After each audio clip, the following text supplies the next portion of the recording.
Hi, everybody. I'm Bonnie Stone, and I'm the president and CEO of Women in Need. I'd like to welcome all of you here today. We have a very important conversation about the 22,700 children who are homeless and who are sleeping in a New York City funded shelter right now. Last night, that's where they went to sleep, and this morning, that's where they woke up. Just a few words to thank a few people before we get started. Our esteemed panelists who have been so generous with joining with us and lending their expertise. And a thank you to Bill Ritter, who a veteran ABC News reporter. And I thank you very much, Bill, for being here with us. And I'll thank you in advance for keeping us all in line. And okay. Who will keep me in line? We have a couple of city council people here today. Lori Cumbo, the chair of the Committee on Women's Issues. Where are you, Lori? Okay, 1 minute, we'll get you up here for a second. And Steve Levin, chair of the General Welfare Committee. Steve. We may have other people coming. We'll see when, as the time goes on. A thank you to the Friends of WIN, our board members, our donors, our staff, volunteers, and the countless not-for-profits who are represented in the room. And government staff, policymakers. This is a really mixed crowd, all of you interested in this subject. Do we have a slide? Do we have a slide? Oh, no, I'm supposed to tell you this. This is why I don't recognize it. This is our Twitter account. So if I don't know what you're supposed to do with this, but it's called @Break the Cycle New York City. This is beyond me. Okay. I just want to talk about why we're here today and the significance of it and what I hope will come out of it. There's never been a more critical moment for this discussion. Mayor de Blasio and Commissioner Taylor, where are you there, have already demonstrated enormous leadership on the homeless issue, and they are paving the way for a fresh approach to address the complexities of serving this most vulnerable population. We're here today to focus on the children in the shelter and the unique challenges that they face. We all know the statistics, and they are staggering. More than 22,000 children are sleeping in the shelter every night, and that's an 8% rise in the last year and a 32% rise since 2012, which was only 2.5 years ago. The chart speaks for itself, and it represents about 40% of the total homeless population in our city, which is now coming close to 53,000, an all-time high. The average length of stay in a shelter is the highest it's ever been. And now, on average, families with children are staying over a year in a shelter. 2 or 3 years ago, that was 4 or 5 months, and now it's well over a year. And this is something that, if we don't do something, will continue to get worse. And for any child, think about a 2-year-old, a year in their life is a third of their life.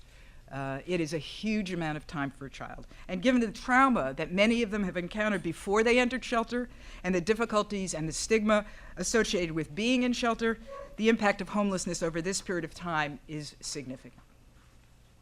At WIN alone, we serve nearly 10% of the city's homeless families in our 8 shelters around the city.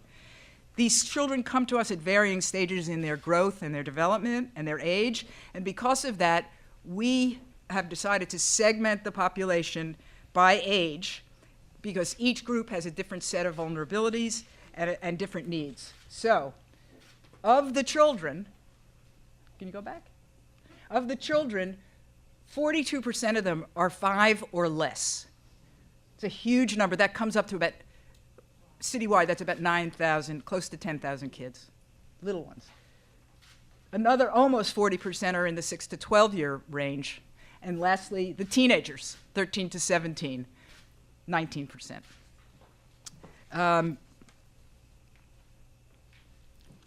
This slide is a little complicated, but I think I'm going to go through it quickly. What we built is a hierarchy of basic needs. So everybody in shelter, you have to focus on shelter, safety, education, and healthcare. That's a basic. You move up, and you get to trauma-based care, the type of services that you give, and healthy nutrition, which is a huge issue in these communities.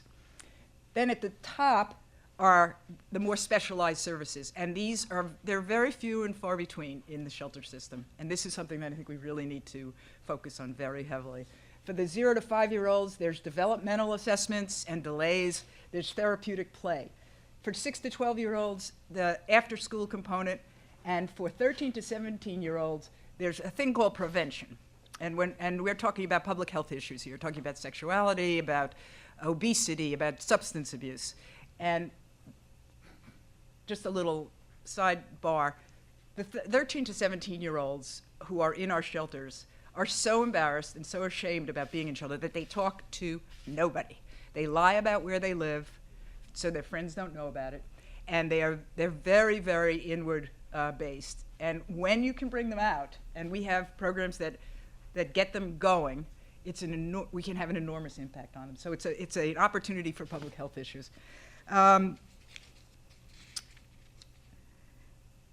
Many of these kids, by virtue of their lives before shelter and while they're in shelter, have a very serious problem about falling behind in their schooling and their behavior.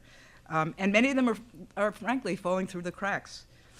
At WIN, we spend an enormous time and energy and resources. We do raise a lot of private money, and we spend a lot of our money on these issues for these children. We get a basic amount of money from the city, and then we explode it with private money. We've developed a model that we believe has had an impact on thousands of children, and we could not have done this without the City of New York. There's no question. There's a partnership here. And we believe that no single entity can take care of these kids. In the next slide, just to make sure that we don't leave anybody out, these kids all have parents, and we cannot leave them out of this equation. They are ultimately responsible for those children. Then there's government, community, volunteers, philanthropy, and shelters. We've got to find a way to surround these kids so that we can intervene in a very, very vulnerable stage in their lives. So it's a collective problem. There's a lot of places for organizations and people to participate in this, and we've got to try solving this issue from the child's perspective.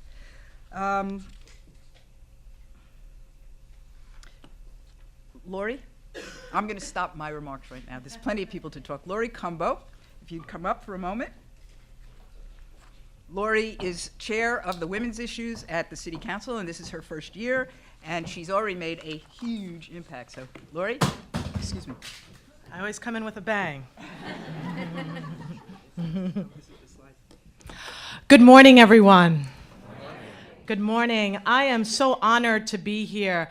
With only 3 months in the council, this has been such a dynamic and exciting administration, and I feel the change that's happening. But just looking at the slides this morning, it really pinpoints how much work we have to do to reverse much of the impact that was seen during the last administration. There's a lot of reversals and about face and turnarounds and practices that were in place that we're going to have to re-examine and look into. And I'm so proud to chair this committee in collaboration with my colleague Steve Levin, because this is so important to have general welfare as well as women's issues working collaboratively and hand in hand, and we've already started that dynamic journey together. Something else that was so true to me that really touched me was the 0 to 5 age, comprising such a large segment of those young children that find themselves in homeless shelters. And it really reiterates what my work in the council will be, which I felt very strongly about, is not only universal pre-K, because that's critical. It's showing that we need to make sure that young people have that circle of support that was so clearly seen there. But we need to make sure that childcare, and we need to make sure that the city city of New York and the country has a real maternity leave program. We have to make sure that during those critical ages, during infancy, that our young people are supported in all ways possible. And it's going to be up to this administration to make that a reality. And I'm proud to work with all of my colleagues to push forward with that.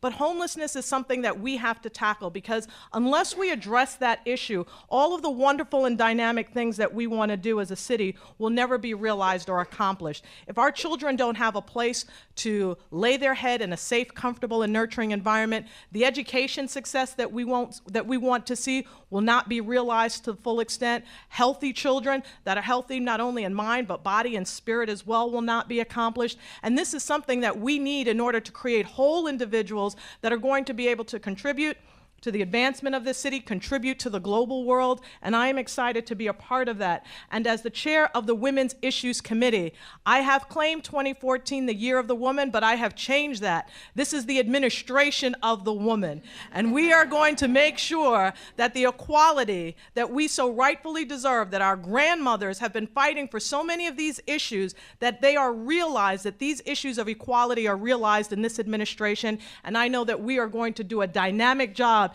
in changing that dynamic of the feminization of poverty. We need to turn that dynamic around. We need to invest in our families, make sure that they have appropriate housing, and to do all of that, we need organizations like WIN and all of the great providers, and I'm so happy that each of you thought it not robbery to come out here today and to express your ideas, to learn from our esteemed panel and our commissioner who's here today, and I'm so excited to be a part of this. Women's issues, we are on the rise, we are going to change the world, and when women win, we all win. Thank you. Thank you. Thank you, council member. Our next council member is Stephen Levin. He's already had about 16 hearings on the general welfare issue. Chair of the General Welfare Committee, Stephen Levin.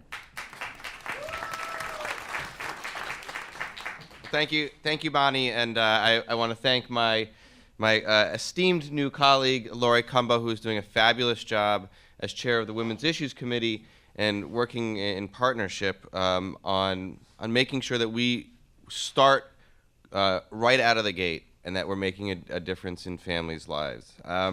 So I'm excited to be here today and excited to be here in my role as chair of the General Welfare Committee.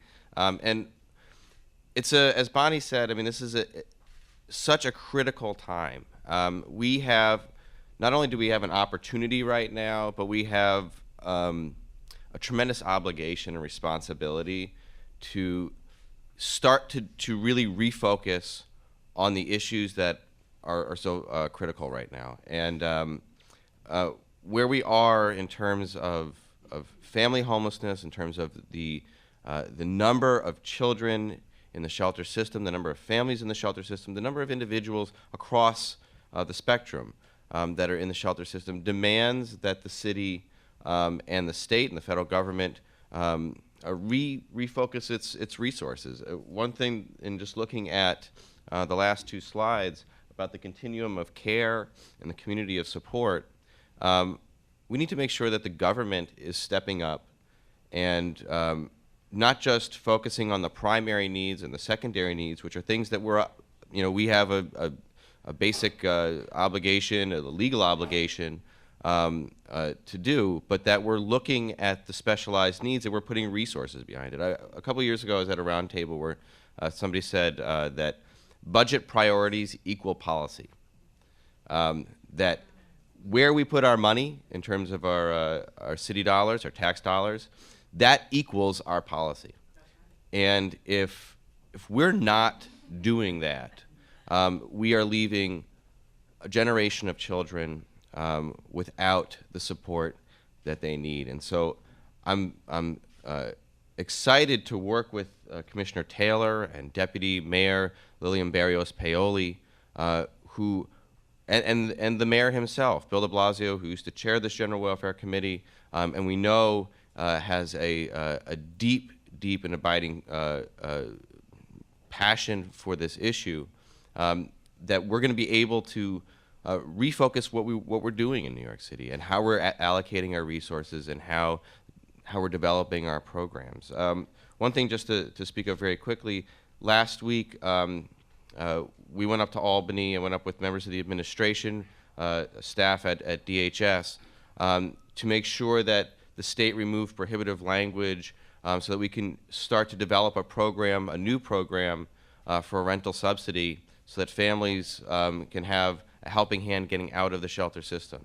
That is a critical aspect to how we're going to be able to most effectively allocate our resources and to start to bring the situation under control. Where we are right now is a situation that is out of control, and women in need can't be asked to shoulder the entire burden, and other providers can't be asked to shoulder the entire burden of sheltering just an out of the number of families coming in without a way to get them back into permanent housing, stable housing. It's an unsustainable system, and so we really need to make sure that we're refocusing on the most effective ways that we can allocate our resources. But I want to thank Women in Need for stepping up and making sure that all these children are not forgotten, and that they have the support that they need to succeed in their future years. And that's just so critical. But we need all hands on deck moving forward. So thank you very much.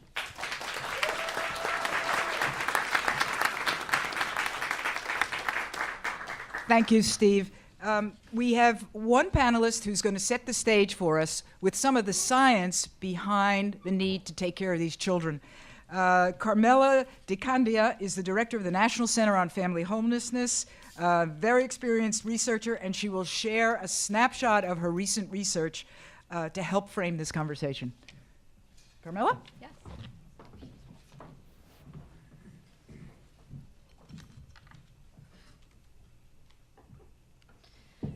Good morning, everyone. Thank you for coming to this really very important event, calling attention to the 22,000 homeless kids that are here in the New York shelter system. As Bonnie said, my name is Dr. Carmela DiCandia. I'm the director of the National Center on Family Homelessness, which is a practice area of the American Institute for Research. Today, I'm going to briefly share with you some research on kids and families who experience homelessness. The needs of homeless children have traditionally been ignored by the homeless service system because it has been built around adults. It's typically focused on adults. What's critical to understand is that the adults in family shelters are parents first. Their children are affected by their parents' well-being and by their experience of homelessness. And without the proper support, their very development is threatened. By not paying attention to this problem, it's steadily grown over the years, and it's now at an all-time high. In the 1980s, homeless families made up only 1% of the homeless population. Now, families represent approximately 37% of the homeless population. And the numbers of children are growing. In 2010, the National Center's America's Youngest Outcast report estimated 1.6 million children experienced homelessness in our country. And consistent with the numbers here that Bonnie reported in New York, young children are the fastest growing group of homeless children. Nationally, 42% of children who are homeless are under age 6. They are the least visible, and they are the most at risk. A key factor in the lives of these children is the presence of trauma in their families, which most often goes untreated.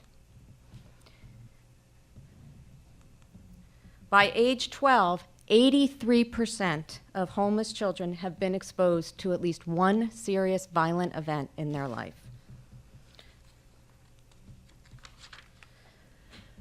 Among mothers who experience homelessness, interpersonal trauma is nearly universal. In 1996, the National Center conducted a seminal study on family homelessness and found that 93% of mothers had a lifetime history of trauma.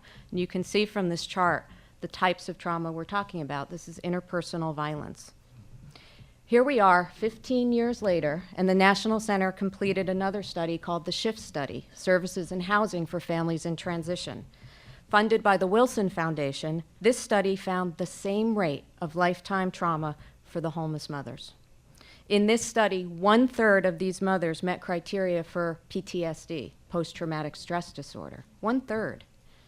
And nearly a half struggle with maternal depression. To date, trauma has been interpreted by policymakers as a characteristic of homeless families. It's an unfortunate part of their lives, but it's not related to their homelessness. However, the SHIFT study found that it actually was the severity of a mother's trauma symptoms that predicted the family's residential instability. Now we know that trauma is not just a characteristic, it is a driving force behind and perpetuating families' instability. Unaddressed, traumatic experiences can significantly impact a mother's ability to parent, and then the implications for her child's development are profound. As you can see from this graph, the first 5 years of life is where 90% of our brain growth in what is known as executive functions occurs. These are the skill sets associated with our frontal lobes. And they're the skills like organization, planning, judgment, impulse control, decision-making. These are the skills necessary for life. And 90% of that growth is happening during the time when the most kids are in shelter systems. When homeless kids go without the needed services during this critical period of brain development, we simply miss our greatest window of opportunity to build their resiliency. And as a result, over time, homeless kids tend to have worse educational outcomes than their housed peers. About 50% perform below grade level. And they have 3 times the rate of emotional and behavioral problems compared to non-homeless children. 1 in 3 have a diagnosable mental health condition by age 8. And sadly, 75% or more go without treatment. Now, despite these very sobering statistics, we can make a difference. Decades of science on child development tell us what children need. We know what to do. What we need now is the political will to act and private and public funding to conduct research into what's needed, to provide training for the workforce to improve services, and to develop more services geared to children and their parents, so we can more effectively meet the needs of children and families who experience homelessness and give every child a chance. Thank you.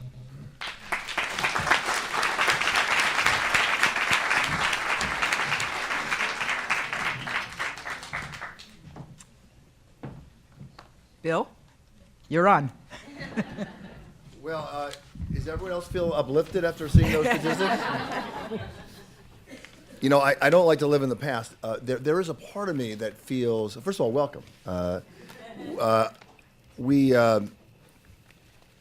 This is like the second best thing I get to do my job, these kinds of events. You know, bringing the news to people at Eyewitness News is an important role. A lot of people, perhaps not people in the room, but a lot of people, our audience, get their only news from Eyewitness News. It's kind of surprising and sad, but it's also a big responsibility. So I take it very seriously. But this is participating in events like this and helping nonprofits either raise money or get the word out and really dive deep into issues like this is a fulfilling thing. So I'm honored to be here. There's all sorts of big issues we could talk about, and we will. But we also want to dive, I think, even deeper today into what we can all do as individuals. These statistics are sobering. I get a little angry, and it's not good to live in the past and be angry, but 10 years ago we spent $1 trillion or so searching for weapons of mass destruction that didn't exist. And you look at these numbers, these are weapons of mass destruction, and they exist in this country. And perhaps the answer is more money, and we have legislators here who can help that. Although we found that the city, of course, in this budget process doesn't really have a lot of power over raising taxes to some degree. It's all in the state. But regardless how we fund it, we do need funding, and this is a weapon of mass destruction. What are the economic impacts of this? What are the economic costs of all this happening? We're going to explore today with this great panel, and figure out what we can do as individuals. And I'm going to start with Bonnie, because you look at these figures, and you know, it's sometimes hard to wake up in the morning and say, well, how do we begin? Where do you begin to tackle this? It's not just saying, with all due respect to the doctor here, we need more government funding, because it's far deeper than that. It is deeper than that. I think we are, at WIN, we're in a very privileged position, because not only do we have government funding for the basics, but we have an extraordinary community of donors. So we actually have a little extra money to do this, and we spend all of our extra money on the children. So we have daycare centers that at each shelter, and the teachers are taught about trauma. They're taught how to work with children to reduce their anxiety, to give them structure, to give feedback to the parents, and to diagnose, or at least begin the diagnosis for any special issues that the children may have. We're privileged to be able to do that. I don't wake up depressed every morning. I feel like I'm participating in helping at least a child, and it's more than a child. We have about 900 children under the age of 5, and I'm confident that our staff is focused on them. Could we do more? Absolutely. We talk all the time about, what if we had a little bit more money? Would we have a psychiatrist? Would we have child development staff? Would we have other specialized services for them? We think about it all the time. So for us, we're not the policy drivers, we're not the government, we're not the researchers, but we have the children in our hands. And to the extent that we can affect each individual child, we do. And it's a wonderful feeling, actually. And I'd like to spread that so that we have it everywhere. Okay, well, good. I'm glad you don't wake up depressed in the morning. And your optimism is contagious. Clearly, you have a lot of energy for this. Let's talk to some policymaker who's 3 months on the job, right? Gil, all right, Commissioner Gil Taylor. So he can't blame it all on the Bush administration. Can't blame it all on the Bloomberg administration. One of the things that Gil, I looked at this chart, and I'm not a friend of Mayor Bloomberg's or anything. I don't know the guy that well, but I don't think he wanted this to happen on his watch. I don't think he wanted to leave here and say the worst homeless situation in the history of modern day New York. I don't think that's the kind of guy he is. I assume some of it's tied to the recession. So you've been on the job all of 3 months and 1 day. What are you going to do about this problem? You know, I was asked that question when I actually arrived at DHS. Day one. And, day one. Yeah. And I will say I'm happy to be the commissioner of the agency. I'm honored to be the commissioner of this agency. One of the reasons why I chose to take over this agency and being requested to do so was because of the focus on children. I have worked for 20 years on behalf of children. I've had the opportunity to work for 13 years in the Public Child Welfare Agency. For many years, I had represented children directly in court proceedings, and I don't believe you can really have a conversation like this without talking about the children, right? So I look at my system across the board. We have 52,000 individuals who are in shelter. That is about the approximate population of Hoboken, New Jersey. And when I heard that, I said, we're running a city, pretty much a city system that is comprised of so many people who have so many unique needs. The human condition is fragile. It does not benefit us as an organization or as a city to ignore this phenomena, right? And we have to talk about it globally. You can't help children unless you help their parents, and you can't help their parents unless you help their communities. Right? So if you think about it that way, then we have to really think about what are the intersections in city government as well as in the not-for-profit community that we can leverage to make a difference in these numbers. Right? So since I arrived 3 months ago, the conversations that I've had with my staff have been about people, right? Not about the head of household. So when I came to the agency, the big moniker is HOH. And when I said, what is that? That's the head of household, and that's who we talk about, the head of household. And what about the others who are in the household, right? And who are they? Tell me about them. Tell me about the children. You know, very often, and I know my staff, I'm looking at some of them now, they'll send me reports, and I'll send it back, and I'll say, can you tell me about this kid? Tell me very specifically about his or her experience, not just attendance, because I know we track that. I know they're going to school, or they're not going to school. But tell me, how are they faring? How are they doing in terms of health-related outcomes? How are they doing in terms of permanency, safety, well-being? How are their families being attended to? And I'm asking very granular questions. I'm doing it in order to ensure that those who are leaders within my organization are asking the same questions, right? I think there are a lot of people who want to take this on and who really want to make a difference in order to reduce our shelter census, but we can't do it by ourselves. This one agency, DHS, can't do it by ourselves. We have to do it in tandem with other agencies as well as with other lawmakers and other policymakers, and we have to do it in a way that is compassionate. Right? So to your original question in terms of the intention behind the last administration's decisions that were made, I don't think that the intention was ill-advised. I do believe, though, that we needed to better consider the consequences that policy choices had on individuals and families in shelter. You have to really be thoughtful about the policy decisions that you made, because if you were not, what ends up happening is you end up having 22,000 children who are in a shelter system sleeping there every night for 400 days. HOH, head of household, without concentrating, you have to concentrate a little bit on them, because if the head of household doesn't have a job, if they had a job, that would solve a lot of the problems. Absolutely. Right? Okay. Absolutely. And some of the work that we're doing is looking at ways in which we can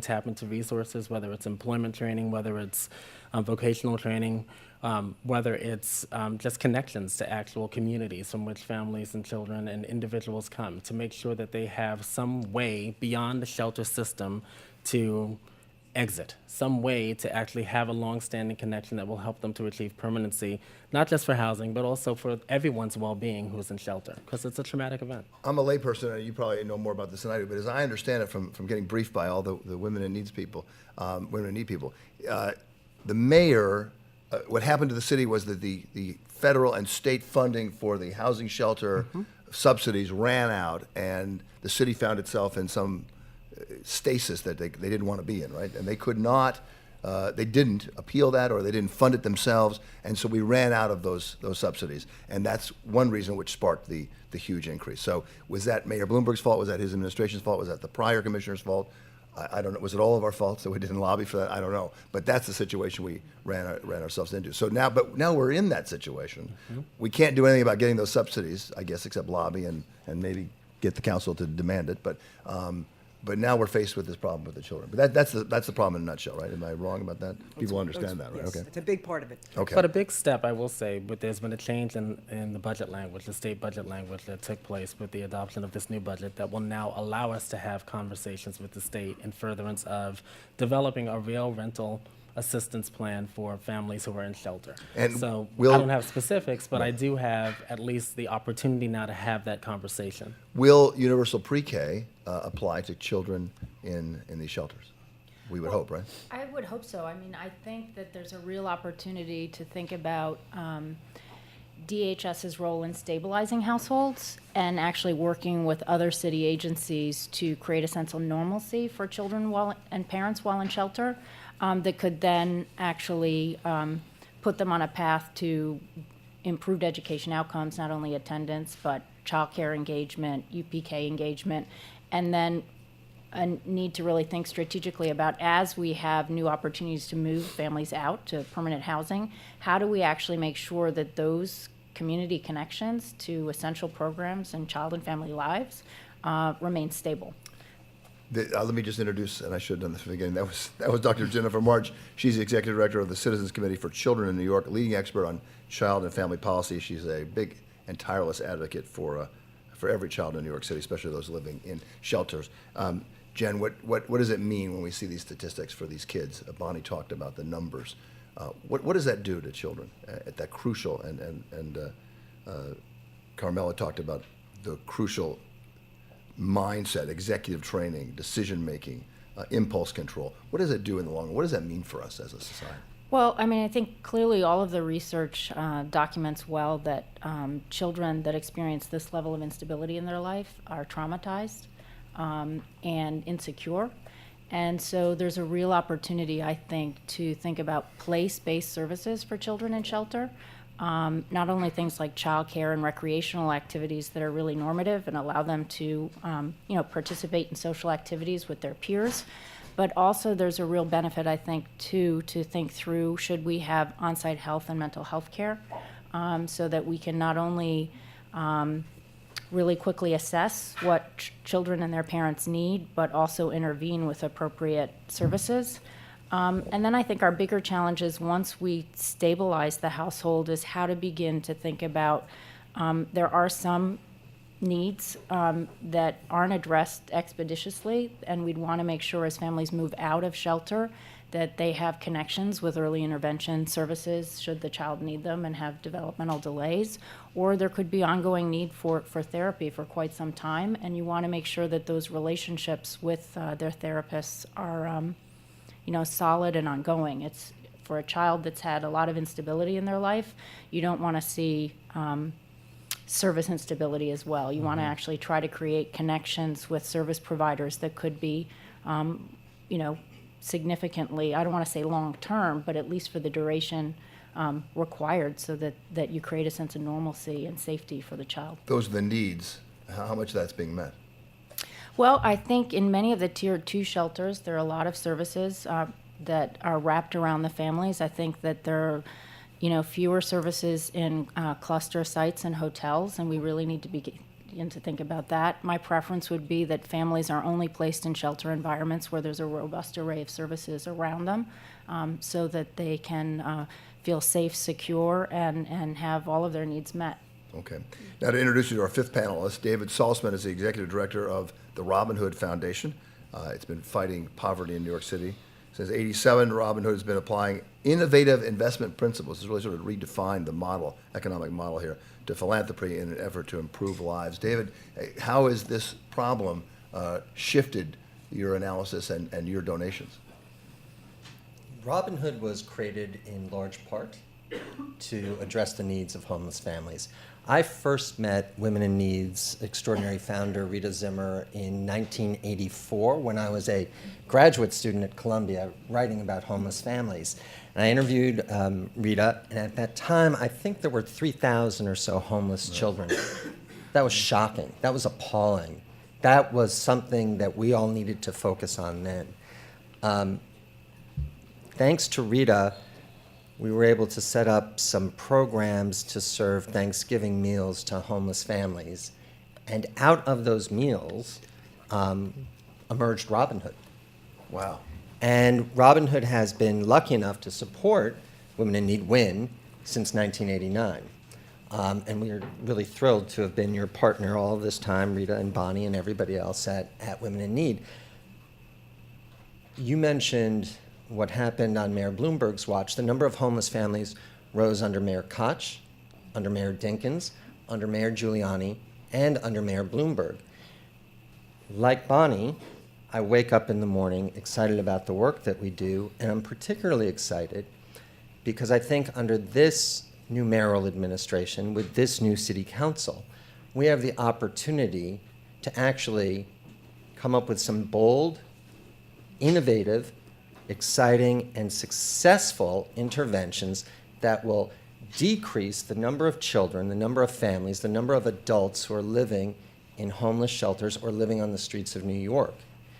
If this administration, if this council decides to work to make this a priority, which I think it is going to do, and that to me is wildly exciting, because these same conversations have been going on since I first met Rita in 1984, when we were shocked and appalled and horrified that there were 3,000 children sleeping in homeless shelters each night.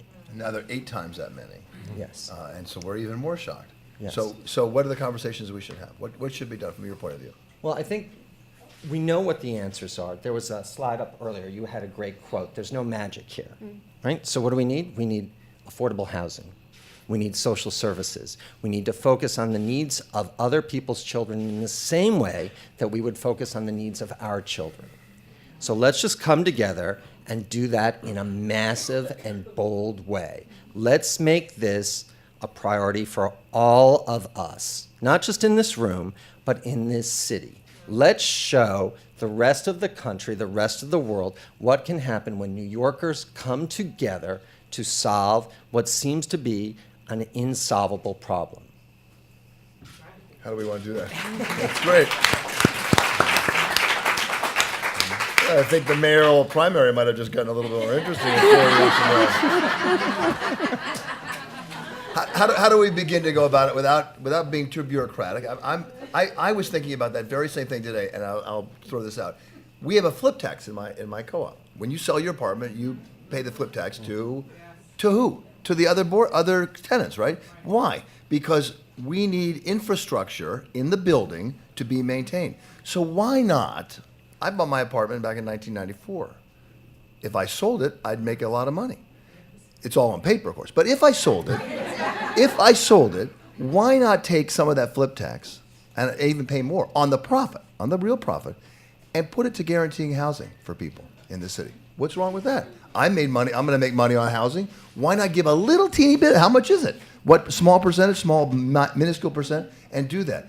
There must be a dozen or 4 dozen or 100 dozen little ideas like that that could raise a teeny bit of money without slapping people who are working for the money. Earnings, I think, is a risky road to go down when you start taxing that. But all of a sudden, my apartment that's worth 4 times the amount of money, that, well, maybe I should give a little bit to help someone who doesn't have a home now that I've made 400% on my apartment if I sell it. So those are the kind of ideas I thought, well, if I'm thinking of this, just taking the subway to work, why can't we come up with other ideas like that? Let me just respond, because housing is absolutely essential. There's no doubt about it. We have to, and I don't know about the internal kind of workings in terms of the city. We know from years of research that subsidies help. They just do. But we also know that housing alone does not solve the problem, that services are essential. And because we know from these studies that trauma is an underlying force, that 30 months after families left a housing program, 30 months after, half of them were still residentially unstable. At 15 months, this is in our shift study, at 15 months, the predictors of whether they were stable were employment and whether they had a job for these moms. So you would kind of think that. We were not surprised if you, and employment. So higher education, you were maybe better able to get a job, afford your family. 15 months after you left your housing program, that was a predictor of stability. But at 30 months, that falls away. And what's underlying even the ability to hold the job is your trauma symptom severity, the mental health issue affecting that mom, that 93%. Now, many people experience trauma and go on and are incredibly resilient. Not everyone develops PTSD. Not everyone needs one-on-one therapy. What Bonnie was talking about and what WIN has done and what some programs are doing around the country is trauma-informed care. Trauma-informed care is a low-cost, high-yield investment in shifting the way programs operate. It's an organizational strategy. Everyone, top to bottom, gets trained to understand trauma. You understand, you change the lens, okay? You put on a different pair of glasses, and suddenly you see everything through trauma. So you understand the behavior that's happening in front of you, maybe a reaction to something that's happened to someone, and you respond in a different way. This becomes an organizational strategy. It is not about everyone needing therapy. There's no way we're going to meet that resource. There are not enough mainstream services, nor does everyone need it, nor does everyone want it. Some people like it, some people don't. But not everyone needs it. Those with the high severity scores probably need it to treat PTSD, just as our veterans do. But that's where assessment comes in. We need to be assessing, and what WIN is doing in terms of assessing and screening kids is not the norm. We need to be screening all family members, mother's mental health, and children's development. And then we use our limited resources to target the services to get those families that have the highest issues into the services they need in the mainstream. But organizationally, we shift the way the shelters are running. And what does that take? That takes a minimal investment in training the workforce with some knowledge and skills and core competencies to do that work. Before I became the director of the National Center, I'm a child psychologist by training. So I grew up working in the field, staff member in programs. The 12 years before I came to the National Center, I was running a program like WIN in Dorchester, Massachusetts. I know what it's like to be in a program. I know what the staff are up against. And the training resources are simply not there. So there's a staff that's out there that is working unbelievably hard and incredibly dedicated, but not with the resources or the training. If we invest just a little bit into training the workforce, we could come down here. The National Center has done this. We can come down here and do this citywide, and every system, to have an entire system and an entire city of trauma-informed care providers that are providing that, you see a shift in how people are working. The other piece you add into this is you screen the moms for depression. In the general population of women, most women, it's 12%. Maternal depression in women is about 12% in the general population for women. In low-income women, it rises to somewhere in the 50, 60%. In homeless women, it's 85%. Maternal depression is the number one, even beyond trauma, but trauma predicts maternal depression. Maternal depression predicts more than any other diagnosis a child's developmental outcome. And we have the most research and the most knowledge about the treatment of it. You can do 6 sessions of parent-focused supportive work. That can be done in shelters. 6 sessions of that can treat and have an impact on maternal depression, which then has an impact on a child's development.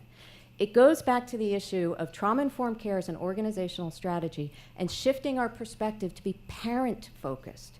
Because if you see these moms as parents first and you address their parenting focus, we address maternal health, which has the biggest impact on these kids' outcomes. No matter what environment they're in, a mother's mental health can buffer the adversity of that child, even if they're in shelter. So it goes back to treating that mom. Screening kids, all kids. Many standardized instruments out there that can be used and adapted, and those are the best things to do to screen kids and then get them into early intervention and target which ones need to be there. And all programs have to have child-friendly spaces. They have to have places where the teens can go off and do their homework and not be embarrassed, and where the little ones can get tummy time and get down on the ground and increase their motor development. These are things that we can do, and they don't cost a lot. They're low cost and high yield, but it takes that investment in doing it. And who invests that? If you can't convince David Saltman to fund it through Robinhood, how do we do that? The pitch is there, David.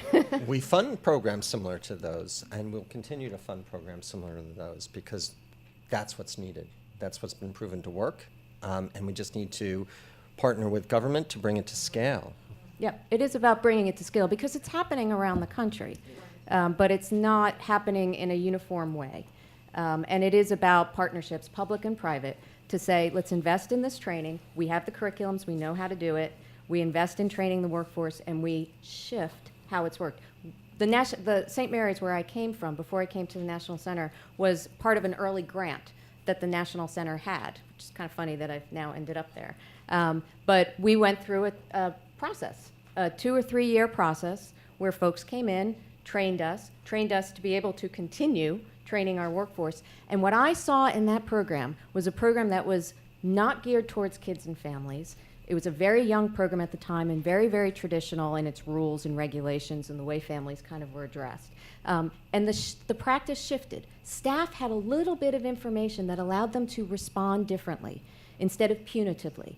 They just needed the skills and the resources to do it. That training continued on. And what we saw were the numbers going down in terms of the number of families that might have gotten too many warnings and kicked out of a program because the staff didn't know how to work with them. The number of times a child got referred to child welfare. Instead, we were able to work with that family and prevent that. There are ways that it impacted. We didn't have the resources at the time to do the research on well-being. Did the kids' trauma symptoms come down? We didn't have those kind of resources. But I have seen the shifts happen, and we know from the research that this is the best promise. Family homelessness is one of the only fields that I know of where there are no evidence-based practices that are in the field. So you go to early education, you go to mental health, these are the evidence-based practices that we know works. The science is there. There are none in the field of family homelessness. That's stunning. How can we know what works? Policy can't be driven by the lack of science. So that's why there has to be research done to say, let's take this parenting model, let's take trauma-informed care, let's put it in WIN, let's put it in 5 other shelters, let's test it, let's get that data, and then we have the ability to go to policymakers and say, look, it works. Now let's drive policy with what we know works.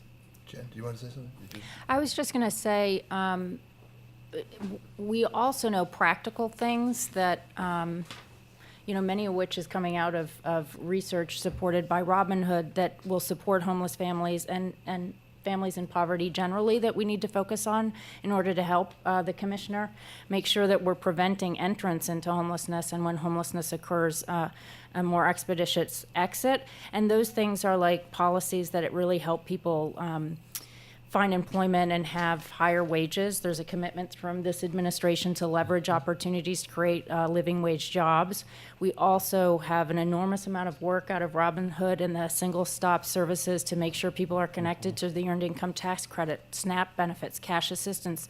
That those are things that people should not feel ashamed to apply for. They should be encouraged to apply for them because they bring greater resources into the household and actually help people meet basic needs and maintain a sense of stability. And then I think we also, the child advocates in the room and people that fought really hard for early education and after school have to do a really important job to make sure that implementation occurs well and that parents know what's available to them as really normative resources in their community, because we actually want low-income and poor households to remain out of shelter to the greatest extent possible, and once in shelter to make sure that they actually have access to all of the things that they're entitled to that actually helps parents feel calmer because they have more resources coming into the household. They have that training opportunity to help them improve a connection to the workforce, or if they're working, childcare to help their employment remain stable while there's all this other chaos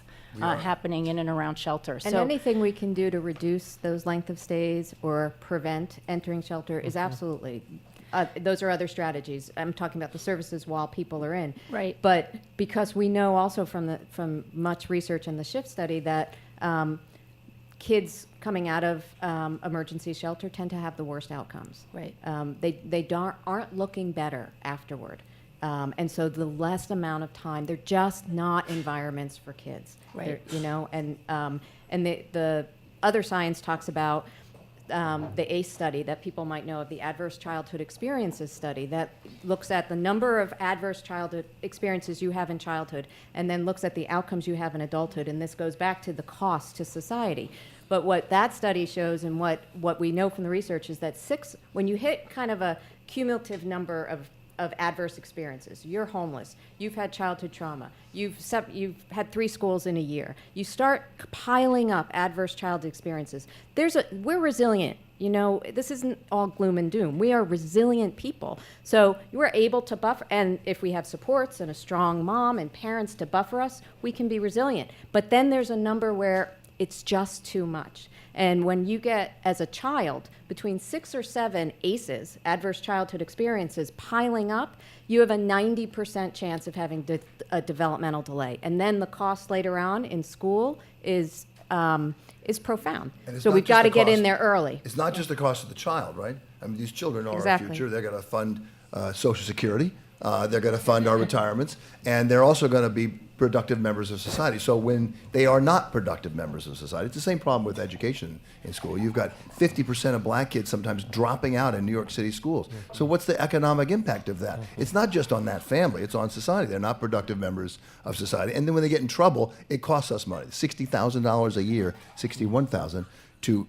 house and feed a prisoner in the New York State prison system. $61,000. That's 4 years of a SUNY education, including room and board. So something's wrong. It costs us money rather than being tax producers. One of the things that was interesting to me is that, we always say that a parent is only as happy as their least happy child, but I know from a wide variety of experiences that a household is only as mentally and emotionally happy as the mom. And you pointed that out dramatically.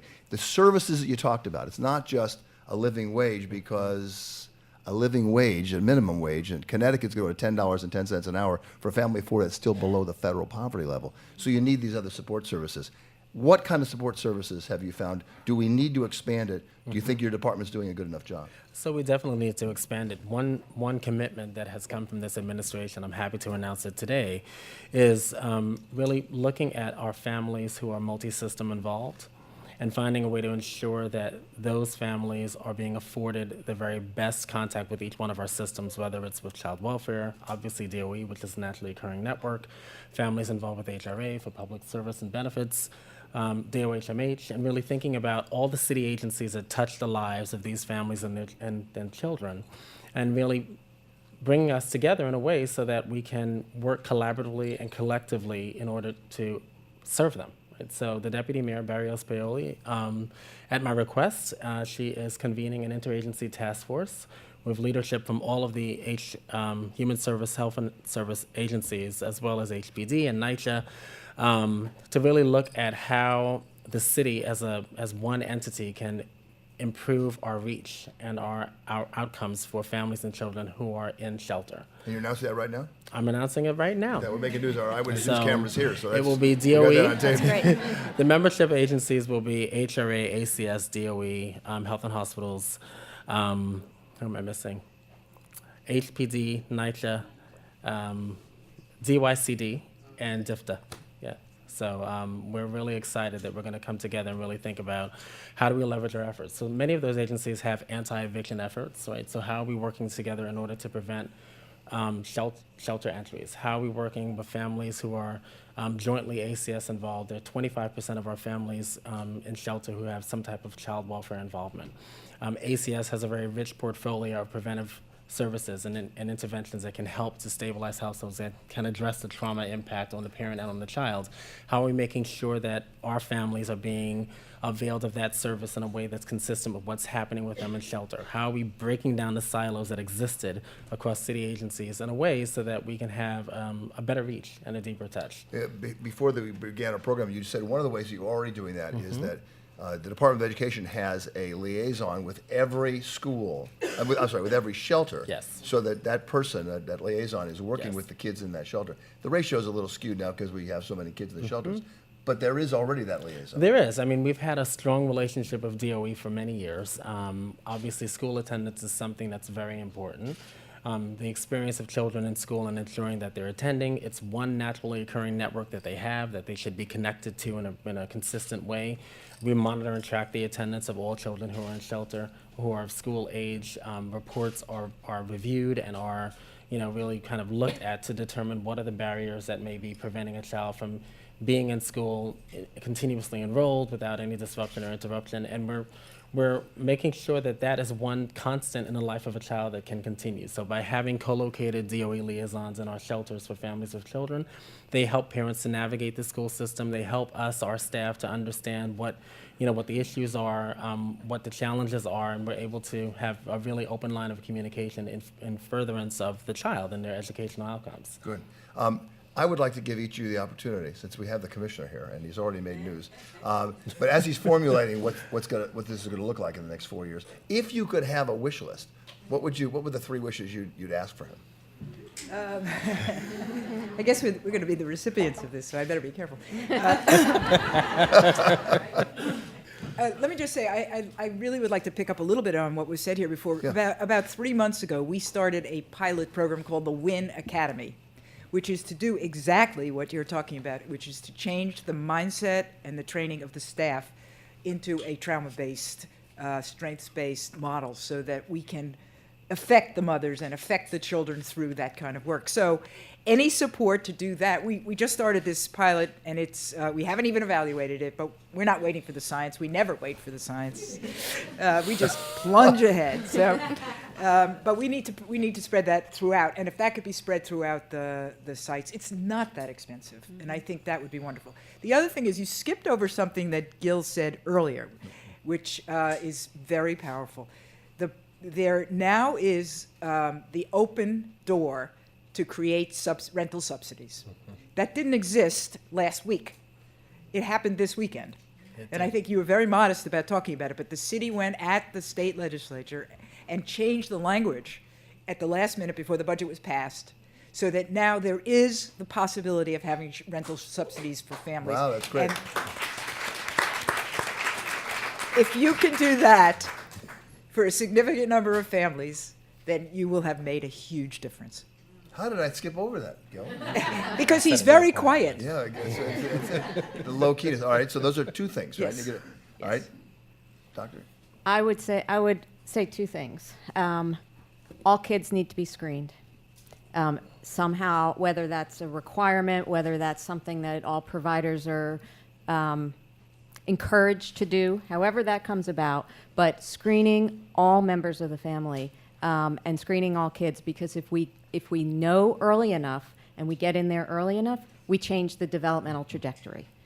So we have to have assessment and screening happening in these shelters where the kids are being seen. And remember, they're the under 6. They're not the ones that are showing up in school. So we have to go where they are and somehow make that part of the system. And the second is invest in the workforce. Because if you change the workforce and have a parent-focused, trauma-informed perspective, you change the work and you change the outcome. Okay, David? So our two sons taught me that when you're given 3 wishes, the first wish is always used to get more wishes. But I don't think those are the rules that you're playing by. You can make your own rules up.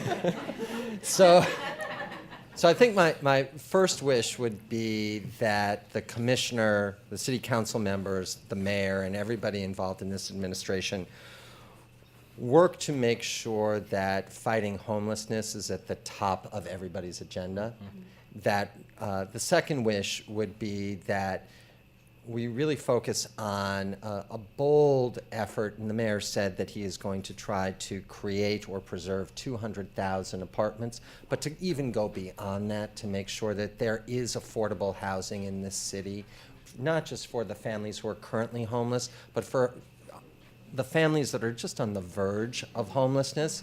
And we know that there are so many of those families, and we haven't been talking about them here, but they share the same traits that we've been discussing this morning.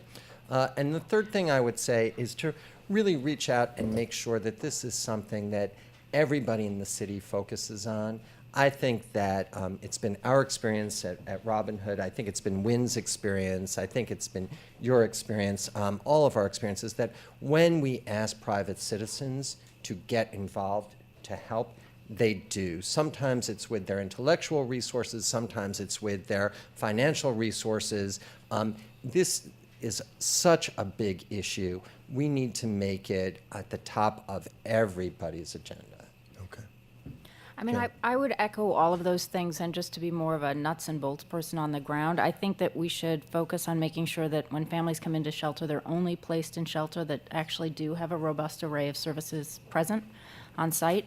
And I think that there's a real opportunity in the work with other agencies to explore ways in which to keep those families connected to community at all times. So it's not only connection to the community school, but it could be connection to a host of preventative services in their community of origin, so that they actually, when transitioning out of shelter, have a support system at the ready that they've not lost contact with. One of the statistics that I saw that was sort of alarming was the length of stay. That was 14 months for these kids. It's an interesting conundrum for the city and for all of us. We want to have that shelter in place so that people have a base if they need it, but you don't want them to stay there. You want to get them out. So how likely is this subsidy, and are we gonna see this again, do you think? So I hope so. I mean, I know that right now I have the opportunity to have real conversations with the state in order to create a subsidy that will help to exit families to permanency. I'm going to seize that opportunity. Came a couple of days ago, and it was not without some complication and some real discussion to get the language changed, but it's been changed. So now I've deployed my staff, and we're working with HRA, we're working with City Hall and OMB, and we're working with the state, and we are going to come up with something that hopefully can help families with children to exit shelter. I have to say one other thing, because as part of this discussion, I said to myself, it was important for me to think about, I want to thank you all for your wishes, right? And someone did write them down. But it was important to make part of this conversation some of what I call the bright spots. So, like Bonnie, I get up and I don't feel bad about getting up and coming to work. I actually love my job, and I'm happy that I'm able to work on behalf of children and families and individuals who are in crisis and in need. And I get a lot of reports of families and individuals who are struggling and who are being adversely impacted by their condition. So I sometimes ask for, tell me some good stuff. Tell me something that's good. Tell me something about a child that is positive, and I can share it with this group and with this audience, and I'm going to share something with you. Okay. Because they sent me a lot, and I was very happy to hear that. But I was happy to hear that almost 1,400 children who are in shelter in our system have had perfect school attendance. Perfect school, not a day missed, right? I was very happy to hear that, and to understand where they are, where they're being sheltered, how is that happening, what if the engagement looks like with their parent and with their school. That's something that I want to find out, and then hopefully use to educate and inform the system. There's one child whose story was very interesting to me. It's a 12th grader, has been in shelter now for over a year with her family, has a 90 average at LaGuardia High School, and just got accepted to Cornell University. Wow. So happy for her. I have a few other kids that are college bound who have been accepted to multiple colleges, and I want to talk about them only because yes, there are children who are living in shelter whose families have been in deep trauma and crises, and to the point that the doctor had made in terms of the wherewithal of the parent and the parent's ability, or if it's not the parent, then the system that's surrounding that parent to help them to ensure that their child can have an outcome like this. This is something we have to talk about. So to change the narrative, or at least to include them in the narrative, because in child welfare for 13 years, I ran Child Protective Services, and all I heard about was a negative. So I've decided I want to hear about some positive, and I want to bring it to the forefront in terms of our conversation. So thank you for letting me. Well, thank you for bringing the positives. David said something though that was a little frightening, and I didn't skip over that. The people on the verge. Are we going to sit here a year from now if we have this symposium a year from now? What's it going to look like? It could get worse? Bonnie? Well, I would like to see the rental subsidy come in. And I believe that if it does, and if it comes in a vigorous way, we could see a reduction in the number of people in shelter, and particularly in the length of stay. So let's look for that. Yeah. We can certainly start working, I believe, on the trauma-informed care. It doesn't take a huge amount of money, and I think that's something we can, we've been able to begin that process, and I think there are other ways to do that. So I think we can see progress, and I'm very hopeful. This new administration clearly has a fresh start. They have energy. They're looking at the right things. I think we'll see some change. Doesn't all this, the hidden little secret about this, we need to create jobs. Jobs, and absolutely. unless we do And that, housing. I mean, we can rearrange all the money, and as long as but if the pie doesn't expand, then we're going to be in trouble. Jobs and housing. Jobs so, and housing. so I hate to be Eeyore, but you asked the question. There are 500 families living in shelters who are not poor. They earn more than the federal poverty line. There are roughly a quarter of the families where people are working full-time, and they're living in shelters. There is a 20-year waiting list to get into public housing in New York City. 20 years, right? So we have to really come together and realize that it is important to attack this issue on all different levels to make sure that each child is taken care of who is homeless tonight, but also to make sure that more children do not become homeless tomorrow. So what does that mean? A percentage of, the report came out this week on Monday, $1.7 million, the average price of a Manhattan apartment for sale in the last year. Does it mean we build more of those? Does it mean you force developers to have low-income housing every time there's a development going up, no matter where it is and what it is? I think that there's all sorts of things that can be done to incentivize the private sector to build housing that is affordable for poor and working class families. The mayor is about to release sometime in the next month or so a plan to create and preserve 200,000 apartments. I think that he and his team have been very thoughtful in the way that they're going about doing this, and we're excited to partner with them, as I believe is the private real estate community, to partner with him. This is their city too. What's best for all New Yorkers is what's best for the poorest New Yorker. I don't think that a lot of New Yorkers disagree with that. I mean, right? Yeah. I think it's true, and I think that it costs money. The economic costs of not doing this is far greater than the economic costs of doing this, right? The It is, cost and of taxes. I think really looking at homelessness prevention efforts and understanding how we can increase those so that we don't have more people coming into the shelter system is something that we have to do in tandem with the creation of a rental subsidy to exit people from shelter. Right now, eviction is, I think, one of the top three. It's actually the leading factor that leads folks to come into shelter. They're evicted from their homes. So we have to think about, well, what are the consequences of that, and how can we prevent it? How can we, as a system, redouble our efforts around homelessness prevention and find a way to keep people stably housed? So that has to be part of our plan, and it is part of our plan.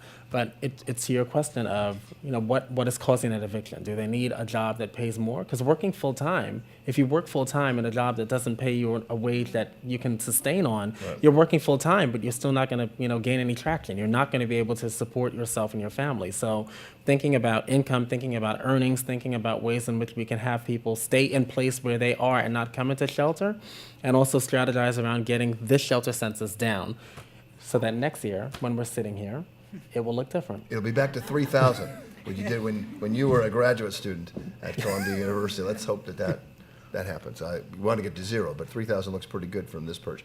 We want to take your questions, so this not a shy audience. Rather than just stand up, we do have a microphone. Oh, 2 of them. I'm sorry. Go line up at the microphone and say who you're with, what your name is, and who your question is directed at, or just throw it open to the panel. Am I first? You're first. First, I promise I wasn't texting. I was on Twitter.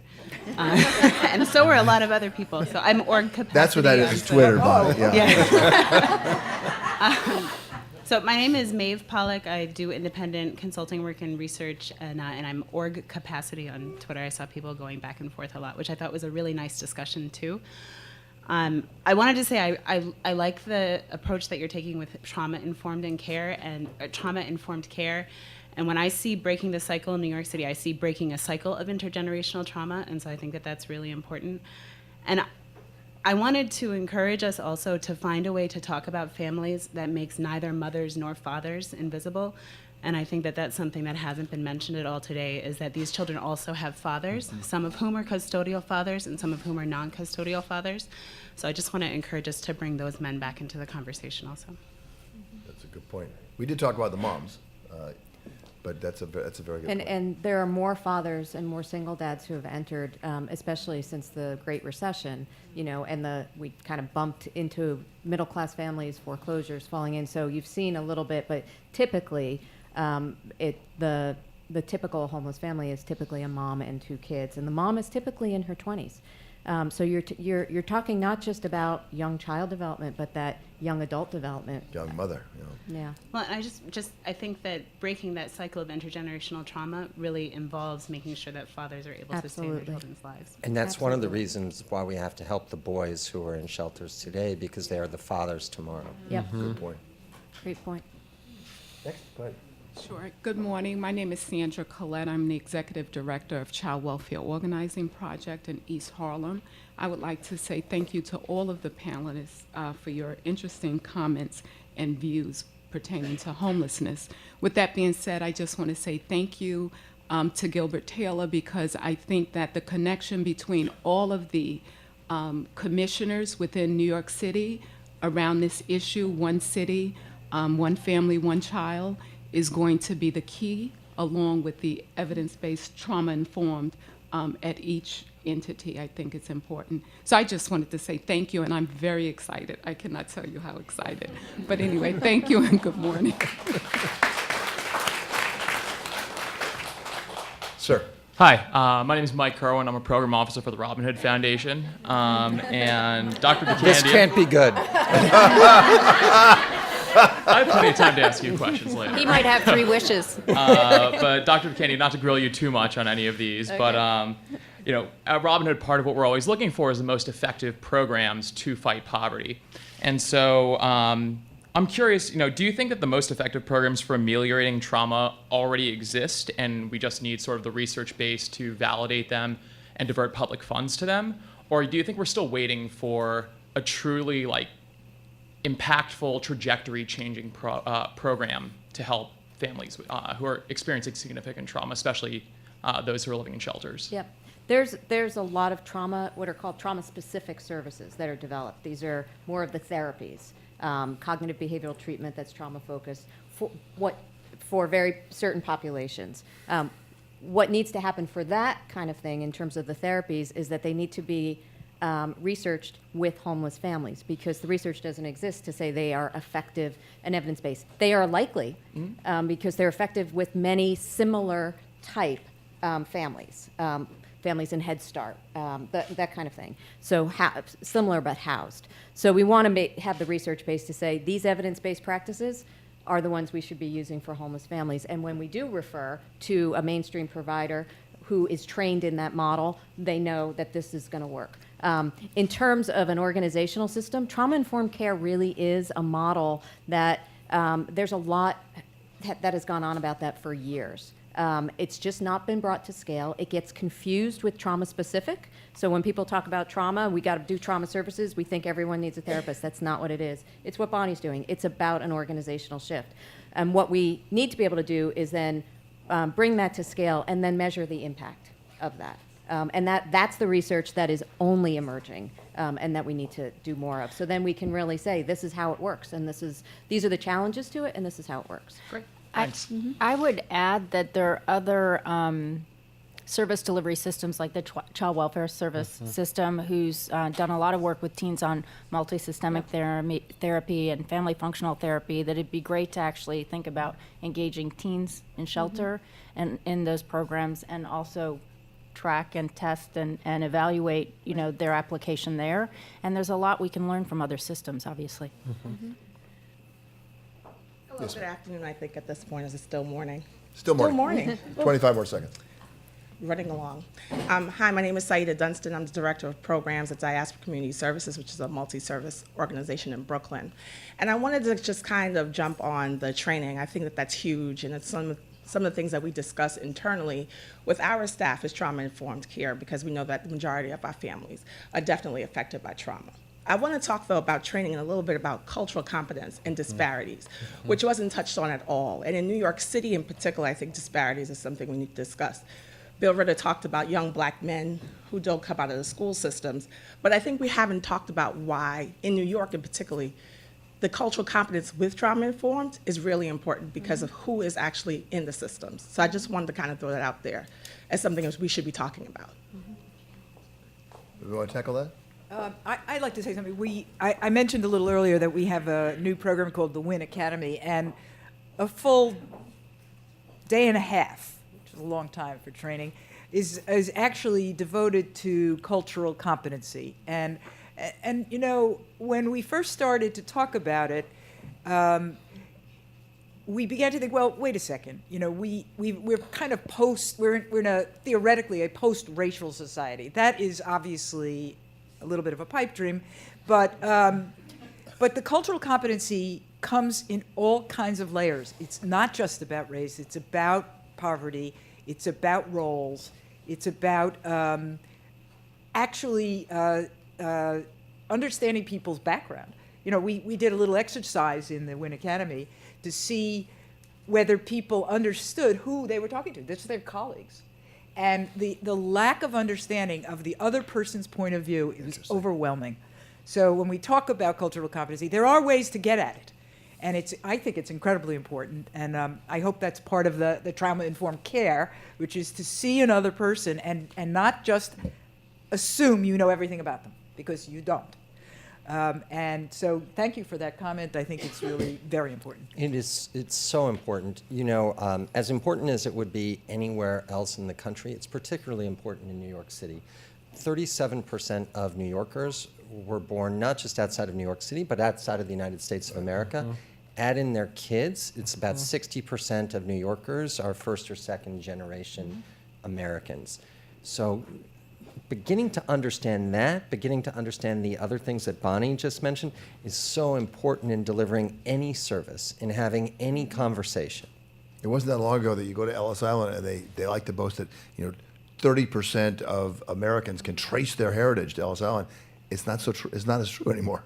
Not as true. It was true it was true 10 years ago for many, many millions of Americans, and less true now. Just to add really quickly, cultural competency there's some core principles of trauma-informed care. So when you go through the process of it, cultural and linguistic competency is one of the core principles. You can't shift your perspective if you can't also shift your perspective in how you're seeing people from a cultural lens. Yeah, and I would actually add that our data on children suggests that 18% of children citywide live in linguistically isolated households, meaning the child is often the interpreter in the household, the only one capable of speaking English. And we know that at least 50% of the population of children have at least one foreign-born parent. So, the diversity of New York City has its challenges when we think about just the hundreds of languages that are spoken here. We talked about the public housing, lack of public housing, and the 20-year wait David talked about. We do stories about this all the time in terms of fires. Illegal housing, forget about people that don't have homes. Is that homeless? Being homeless in a basement with one little room with 14 people in it? That's sort of being homeless too, right? And that's not included in any of these figures. Right. We took on the issue of race, ethnicity, and cultural competency in child welfare, and we had the data lead us. Right. So 3 months in, the data mining, I'm not sure what exists in terms of our data sets in DHS that would help to inform that dialogue. I'm very happy you raised the point, because it is something that I want to bring to bear kind of in our talking about who are the people that we're serving, and also in our planning related to not just training but also engagement, because if you don't know who you're working with, you can't really engage them in a way that's appropriate. So thank you for that. Yes, ma'am. Hi, my name is Donna Anderson. I'm with the Institute for Children, Poverty, and Homelessness. We're located here in New York City. And I wanted to just create one more, or bring to light one more connection when we're talking about trauma-informed care and the implications when we start adopting this within the shelter setting that it could have on adult education. We know that less than half of homeless heads of household in New York City have their high school diplomas. And one of the barriers that they face when trying to further their education while they're in shelter is the fact that they're often under a lot of stress that doesn't allow them to undertake the educational opportunities that might help them to get out of shelter, to get a job, and to remain stably housed after they exit shelter. So as we think about adopting these trauma-informed care approaches, I would encourage us also to think about the implications that that has also for the education levels of the parent, of the mother, of the father, in some cases, and how that might then lead to our sort of long-term prevention efforts when we're thinking about that. I'd love to hear any of your thoughts about that. I'd like to get Steve Banks in the room. Yeah, that's what I was just thinking. Steve Banks has been an incredible advocate for homeless people and poor people, and now he just became the commissioner for HRA. Yesterday. So maybe there are some policy changes that could come your way to allow for education, allow for some of the time needed, because there's an obsession with job first, but job first when it's a nothing job is probably not quite as good as it could be. There's an opportunity when we've got folks staying in shelter for 14 months. There's an opportunity there that we are really missing right now. Good point. Okay. Yes, ma'am. Thanks to the panelists, this has been really stimulating.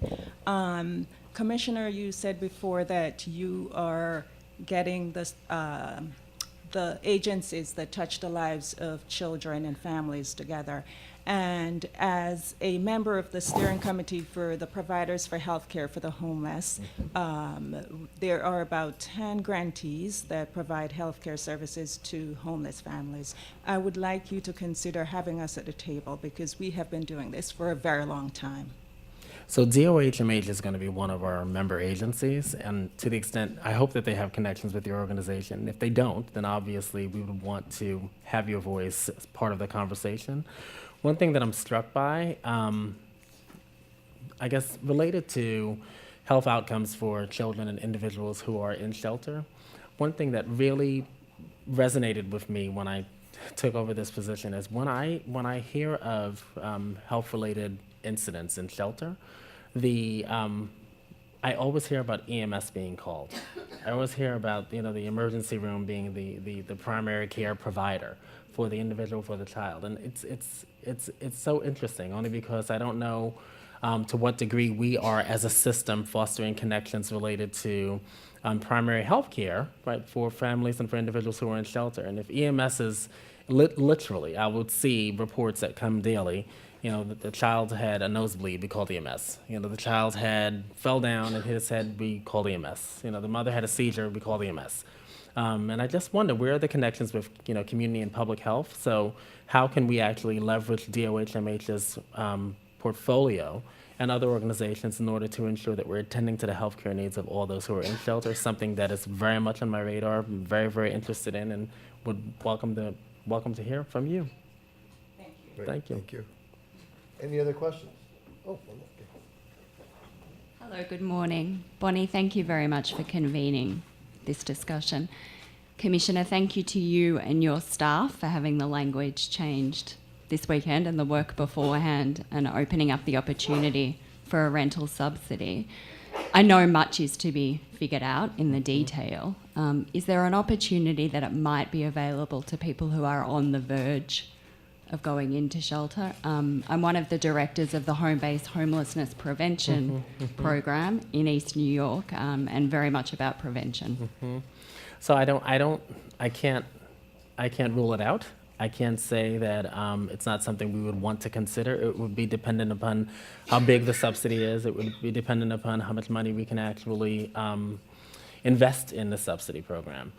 Obviously, it's part of our efforts to prevent more shelter entries. The work that's being done by Home Base, the work that's being done by our anti-eviction providers, we want to make sure it's resourced and that it's supplemented to the extent that it can be. That was part of what I had made mention to. It can't just be exit. It also has to be preventing new entries, and we have to invest in both areas in order to make a difference.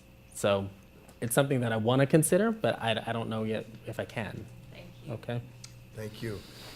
Thank you all so much. It's interesting. I'm looking at all the lists of groups here. I mean, just great-hearted, big-hearted, wonderfully progressive groups. Everyone's got to get on the same river, I think. I think that we all want to be on the same river. I'm thinking that we're talking about 53,000 people. Could go higher, but you're just Hoboken or Yankee Stadium, whatever you want to picture it. How hard is it? All these groups working for homeless people. Think about education and some of these, and talking about an intractable problem. 1.1 million kids that focus on these 70,000 charter schools or students, or 250,000 private school students, 1.1 million New York City public school students, and all the people that try to solve that problem. Do we have panel discussions like this? Sometimes they do, and they've gotten, really haven't made great progress. There's some progress under Bloomberg, but not the kind of progress that he wanted or anyone wanted. These kind of discussions, I think, help tremendously, and you guys are the ones, you women are the ones who out there, mostly women, who are out there having to do this. And I hope this has inspired you and gotten you motivated even more than you are, because I know you already are. And for our panel, thank you for your insights. Gil Taylor, good luck to you. Thank you. You got everyone rooting for you.